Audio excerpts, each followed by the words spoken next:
Honestly, I do cringe when I hear that term. It can be a very confusing term and obviously set people off in different directions, whether it's positive or negative. Um, it is very focused on, as the name implies, processed. And while some other terms that I would say I've heard used in the past, like junk food, pretty much everyone knows, oh, this is going to be bad for me, but I really love French fries, or I really like a Coke right now.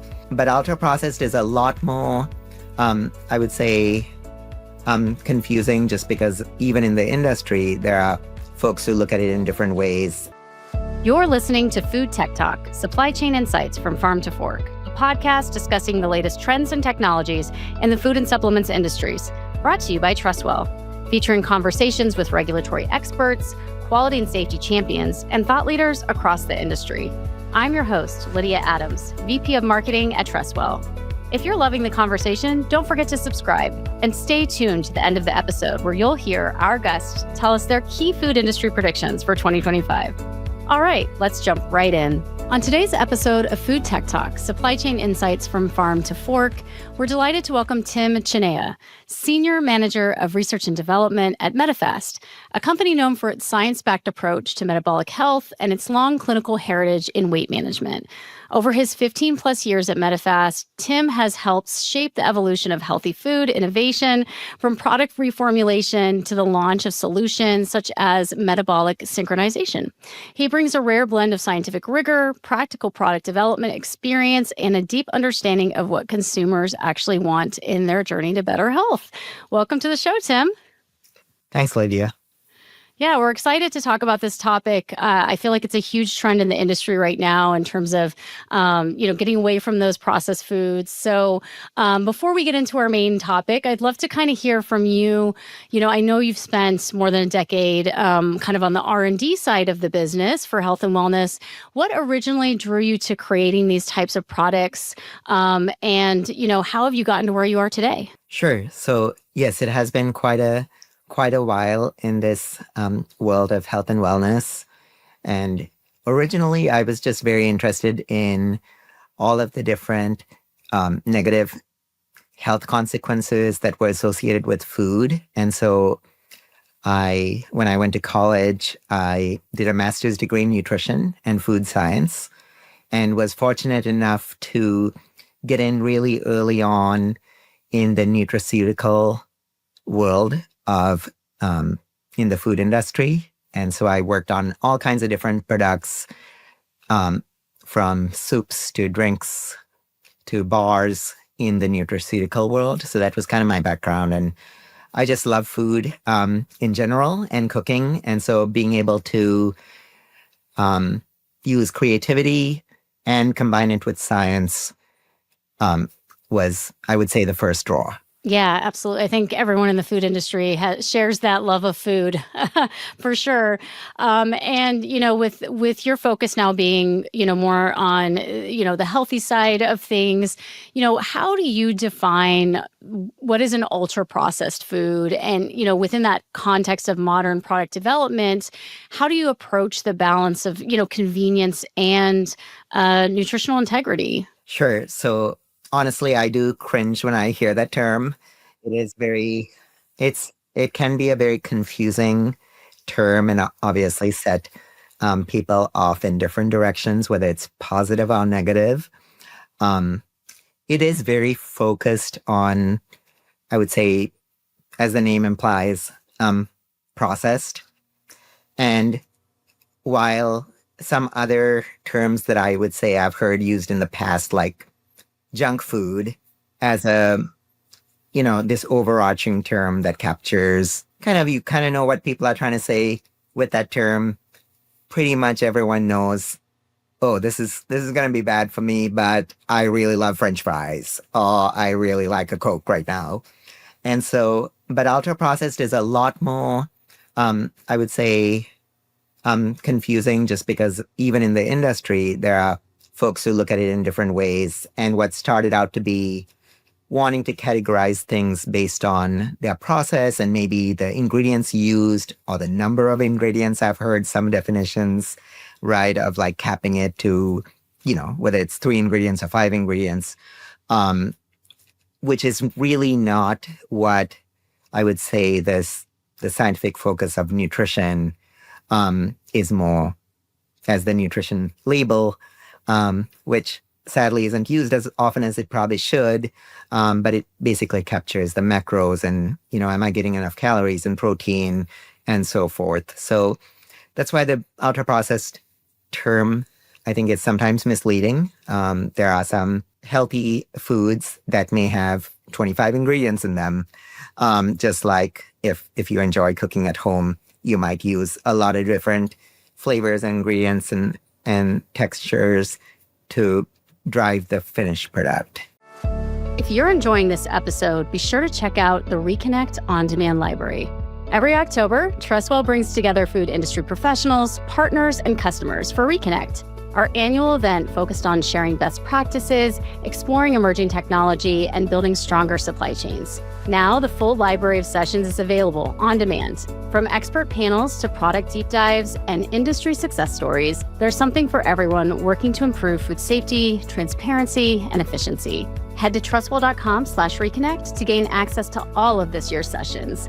Now, back to the show. Yeah, absolutely. And I'm glad you mentioned the label because I think consumers are really becoming more aware. And as you said, there's kind of this terminology they don't necessarily know, but they are looking at labels. So how has this shift in terms of consumer demand really impacted your experience in terms of research and development? And then how do you ensure that that clean label experience is really being translated to the consumer? Sure. So despite what I was talking about with ultra-processed foods, we do follow, I would say, at the core, the science of nutrition. And so we do have some pretty strict nutritional guidelines as primarily a weight loss company with its origins in weight loss. And over time, that really hasn't changed. It's been, I would say, over 3 decades of basically the nutritional requirements of people, of humans, doesn't significantly change over time. And so that those needs are still there, right? The vitamins, the minerals, the protein, the fiber, the total calorie needs. And so we build our product around that footprint, which is a pretty tight window. And then obviously we do, over time, we have ways to make natural sweeteners taste pretty good and natural flavors, and not include artificial sources of things like sweeteners and flavors, preservatives, wherever possible. So there's a little bit of that balance that you were talking about of the focus of nutrition and whenever possible, eliminating ingredients that we don't need, whether it's consumer driven or things, for example, like sugar alcohols, which if you have experienced the after effects of consuming too many of those, that's something, we will leave out because we know that there's some real consequences that will negatively impact people's ability to continue to consume that food. Mm-hmm. Yeah, definitely. And, do you find that there's any difficulty in kind of educating the consumer in terms of those, how they know how to read a label, how they, what they should do what they should look for? I mean, do you oftentimes feel like you guys need to kind of educate them on what healthy means? Absolutely. Yeah, I think education, as a lot of folks have said, is one of the, I would say, missing. There isn't enough education that is the appropriate education from the subject matter experts. A lot of, I would say, quote unquote, education does come from, various people who consider themselves experts and who may not necessarily be.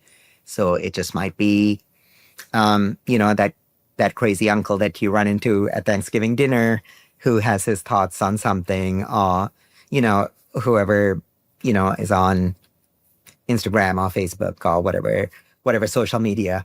And it's hard to know whether that education, or the misinformation and miseducation, who do you trust? And so that's been really tough when it comes to scientists, and sometimes I do wear a lab coat, and that can be a negative for some people. They view that as a little bit of a, like, I have a different agenda, trying to put chemicals in their food, things like that. Obviously, that's not true, but it is real. So. Yeah, balancing that consumer education, and then also, what to be true as a as a scientist, for sure. And kind of another one of those, I think, balancing acts is really for the fact that this is considered more of a weight loss type of product, and so with so many sort of fad diets and the quick fixes that people hear about, how do you ensure that science really guides you towards, creating products that have a sustainable long-term health benefit? Sure. As I was mentioning earlier, so the company I'm currently with has been around for over 30 years in terms of its clinical research and scientific principles that it was built on.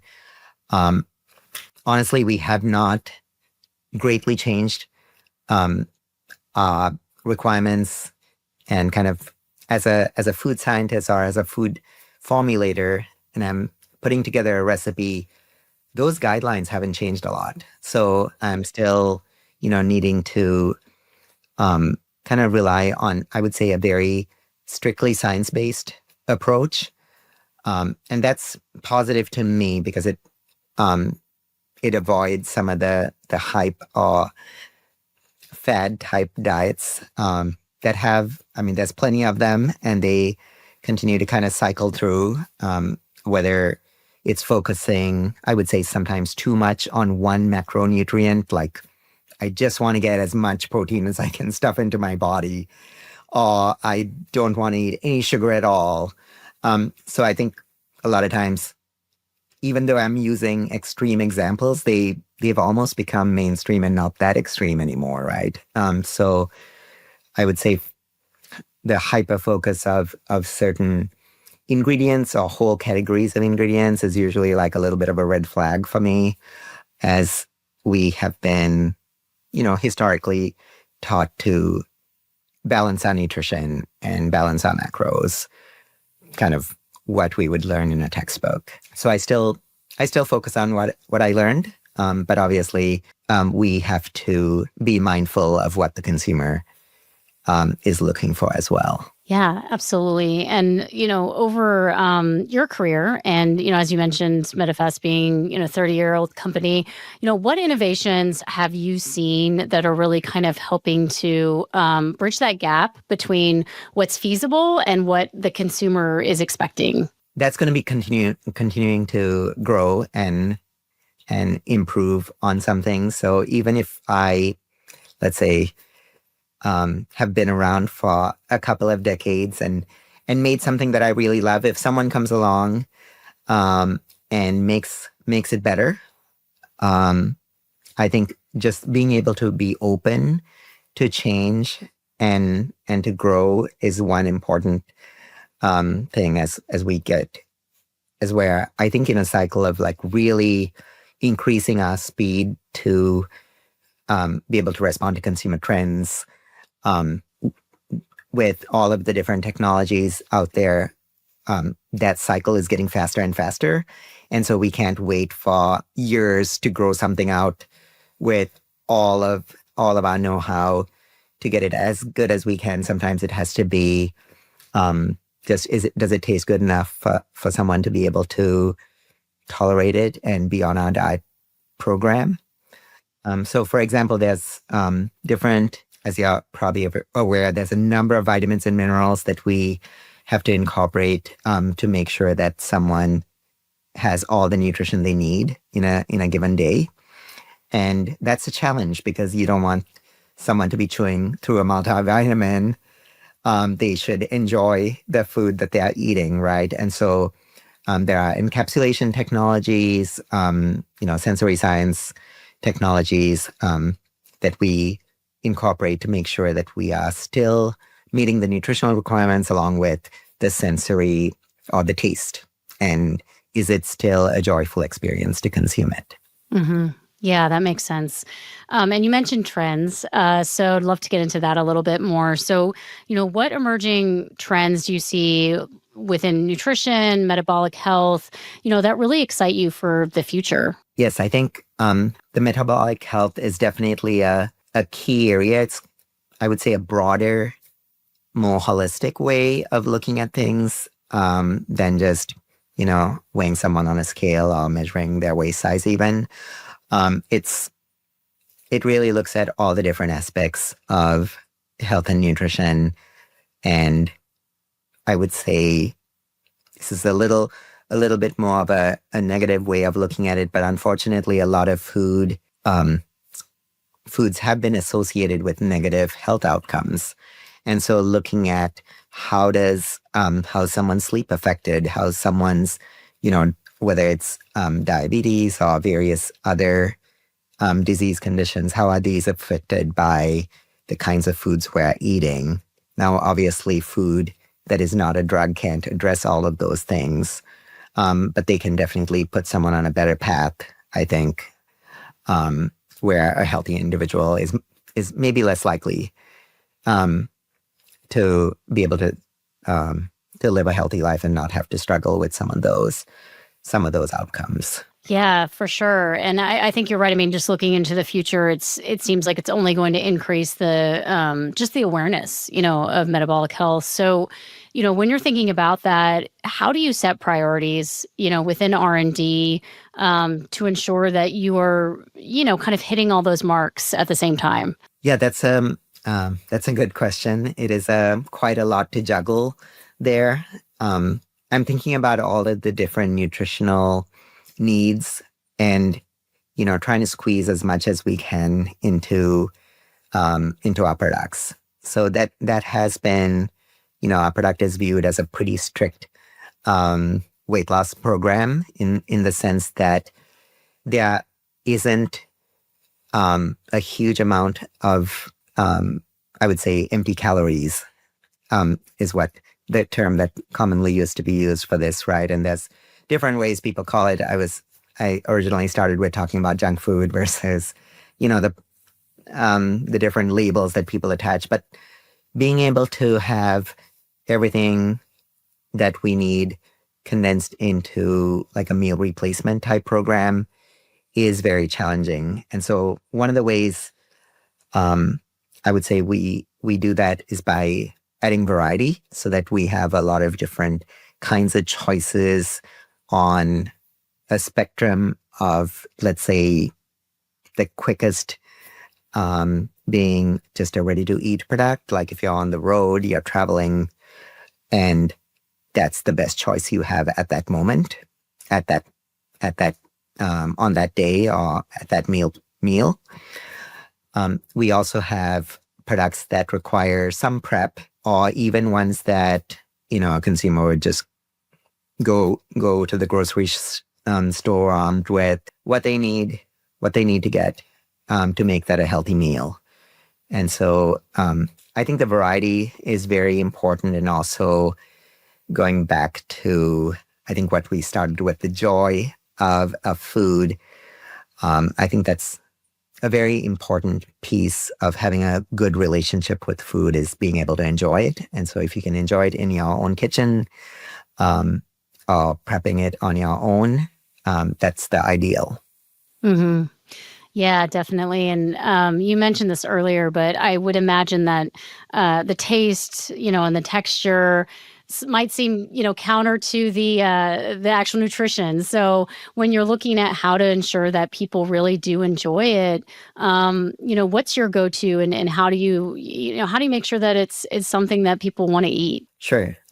So I can tell you a little story of one of my first products that I worked on, um, and thinking about like the one of the most enjoyable um, foods overall that I think is dessert, right? And so I was making a dessert type item, um, a brownie, and which I think is like a very, very challenging product to make within all of the nutritional constraints.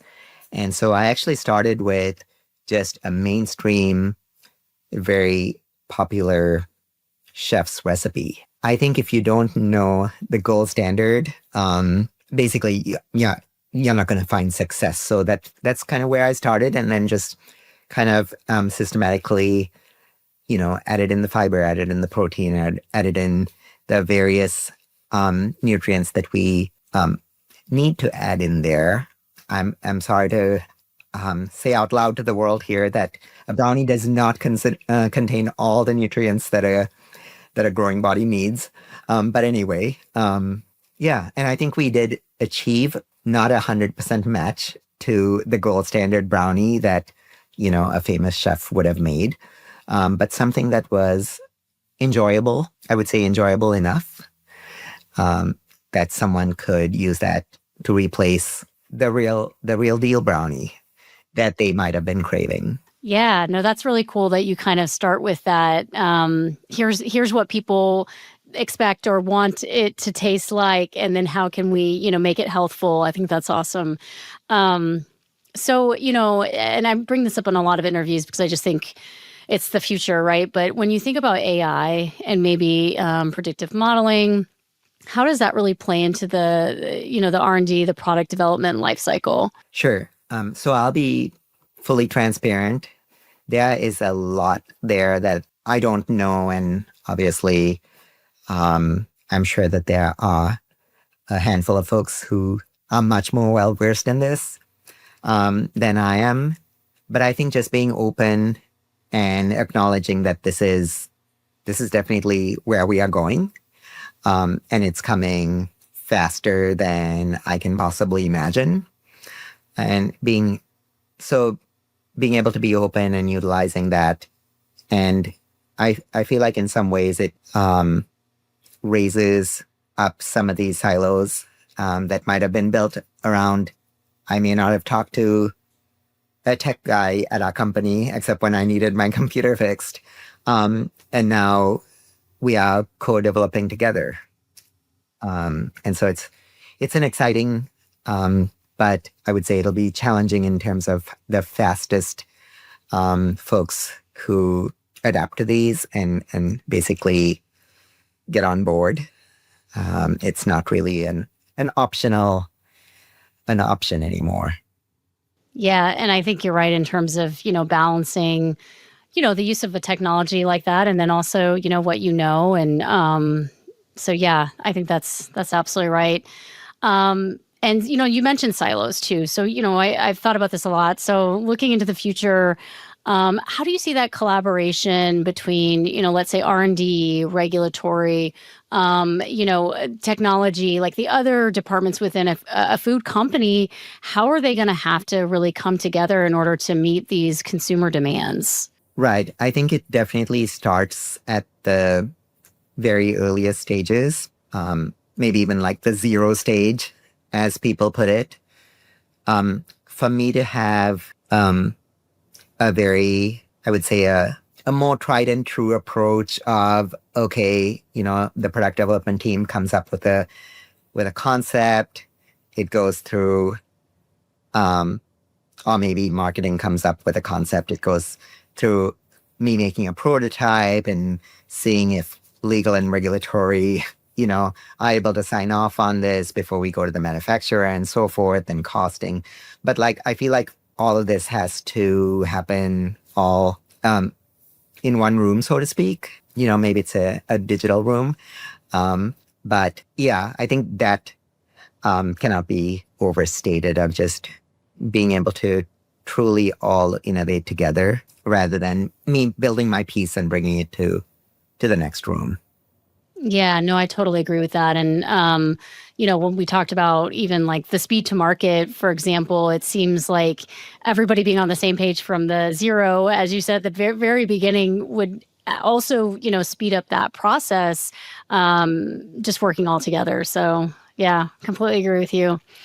Um, so, just a couple of closing questions for you. So, looking ahead, I mean, thinking about the future, we already talked about AI, but what other trends or, what other innovations do you think are going to be coming up in the next, year, 3 years, 5 years within the industry? Wow, that is a really tough, I would say, a tough question that obviously we are more than willing to take on. Hopefully, we will get some of these things right. But I am seeing, I think a lot of folks are seeing a growing imbalance of wealth, and just basically there's a very niche products that might be still able to perform really well for those who can afford them. Um, and then just a lot of continued cost cutting, or even just finding a way to source some ingredients that are no longer available because of supply chain constraints and so forth. I mean, just some very basic items like chocolates and cocos, right? And I know there's many more on the protein side as well. So I think on the one hand, just being able to balance the realities of cost and availability, but also be able to not lose sight on, I guess, in the drive to efficiency, we don't want to lose sight of like maximizing what our product can be to those who will value and be able to find value in that personalized nutrition that can be offered to those who are able to continue to strive for that. Hmm. Yeah, absolutely. And as you think about your career, you build products that, people need for nutrition and, live their best life. What really motivates you? What do you feel like is your personal motivation in doing so? So, one of the things I think is just being able to directly interact with clients or those who have found success on the program. There's nothing quite as rewarding as having someone just tell you how much of a difference this has made in their life and give you a big hug, and they're like so excited to meet you. But on a personal level, I would say just really being authentic and believing in what we do. The reason what I kind of started with of why I got into this is just truly believing in the importance of health and wellness. So whether it is with the food we eat, which is most of what we talked about, but also just exercise and fitness, good sleeping patterns, good, social interactions, whether it's at work or at home. I think all of these things holistically are what make us healthy. And so I tried my best to apply that to my own life. I love that. All right, last question. If there's anyone listening who's kind of looking to make that change, in the new year of kind of living a more healthful life and having a healthy relationship with food and weight management, what advice would you give in terms of how to get started? Sure. It is a really challenging world, I would say, to do this and make these changes. With such a hyper focus on individual ingredients or avoiding, I'm sure everyone will tell you, avoid this, don't do that. But the old advice that I would rely on is just choosing moderation and balance, whether, as I mentioned, whether it's just in eating, but even in other aspects of life, just choosing that moderation. over listening to all the different, running around in circles, trying to follow all of the different right things to do, even from well-intentioned advice, I think. So balance is what I would say is the one thing.